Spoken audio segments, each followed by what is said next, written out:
Have we finally hit the bottom of the market? Congratulations, we may have made it. In today's video, we're going to be looking at an article that came up on Market Watch. Now, this is from Michael Brush, and I want to cover this because it got some very interesting points about the stock market and being at the bottom and really the reason why.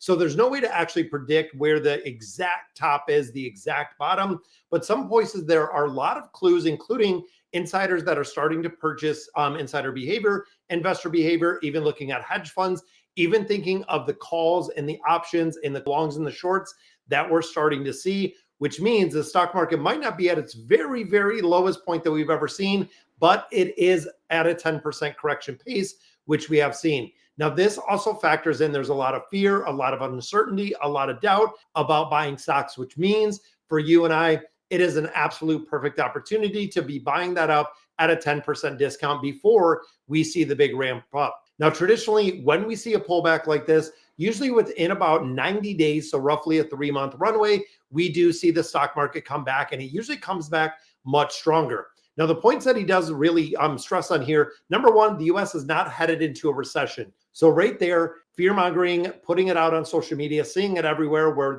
everyone's talking about sell right now, the recession is coming. We're going to see a 50% discount or dip in the market itself. Investors are selling stocks not because they're worried about a recession, but worried that something might go wrong with the tariffs. Stocks will resume an uptrend condition that is going to be more obvious in the next couple of months. That is the message that we're getting from economists, consumers, and corporate insider buyers, meaning companies that are repurchasing this stock.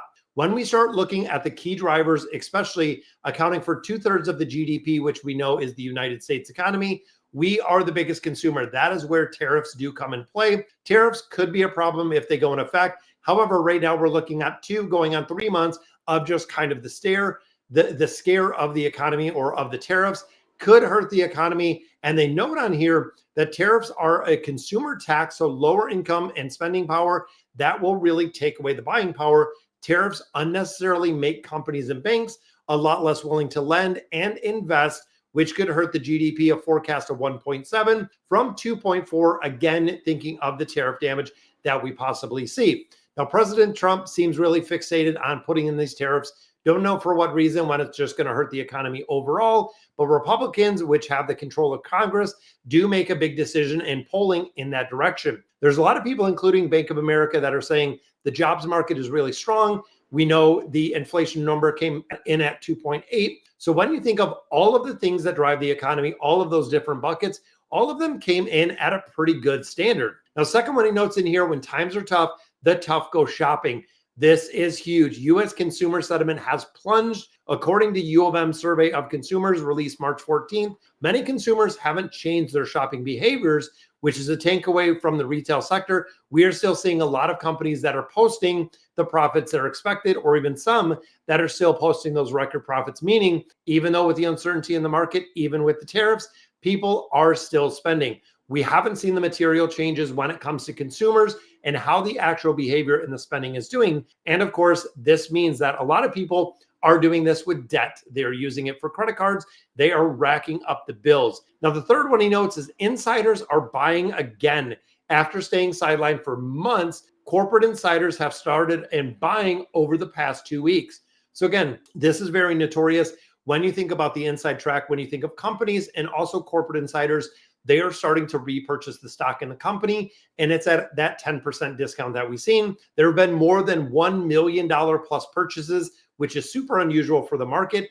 Insider with strong track records are buying in a very big size, including cryptocurrencies they are picking up as well. When you look at some of the standards, when you look at energy, technology, banking, industrial, all of these are really starting to purchase, which really shows that we might not see the recession that we're thinking. Now, the weekly sell-off ratio by Vickers Insider fell to 1.71. So again, another really strong indicator. Any measure below that 2% represents a buy signal in the market, particularly strong around energy, materials, and consumer discretionary companies, all very cyclical areas that do have a big pullback. Now, the fourth one that he talks about, the sentiment has turned quite dark. So investor sentiment, now this is very important. It's often worth betting against the crowd. And right now, the crowd is very, very negative, telling Warren Buffett, looking for the value, that it is time to buy.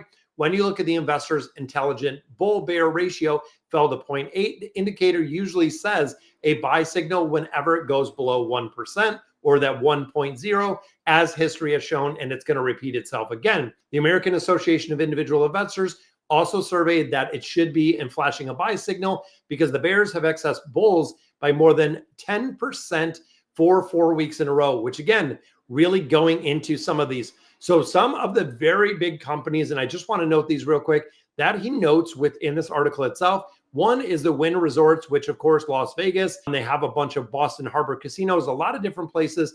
They said that is a very, very good buy.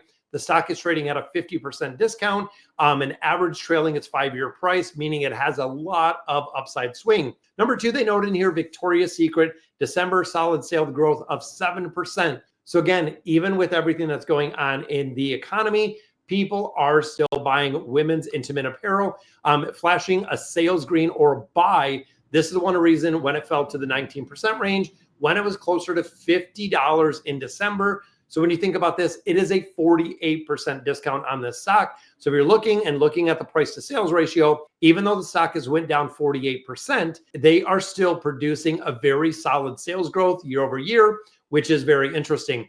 Now, the insider buyers are calling BBRC International. They bought $17 million worth of stock, and of course, taking a very large position, which is very interesting because this stock was actually sold early February to be repurchased as it comes as a reversion or reversal of the bulls that are in there. And the final one he notes in here is MSCI, which is data analytical software tools, exchanging as an ETF and portfolio managers using to track performance and risk of the markets themselves, analyzing portfolios and companies, and implementing strategies. So when we think of years ago, this is what Warren Buffett used to do.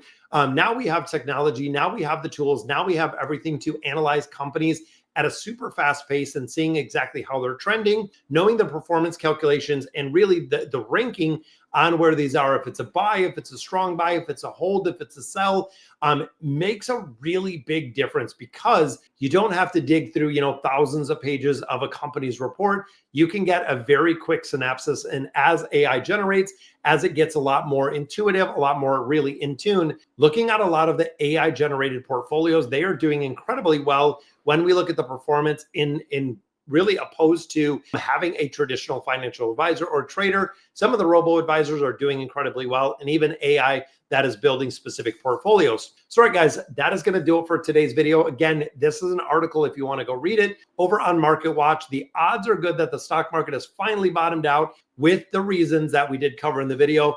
Absolutely wanted to cover it because anytime that I see that we are towards the bottom of the market, we know it might be creeping up and it might be the time when we're going to start seeing a lot of gains. And I've also been picking up a lot of the cover called strategies that I'm going to cover in my next video. So that's going to do it for today's, but let me know in the comments what you guys think. And as always, thank you guys for watching.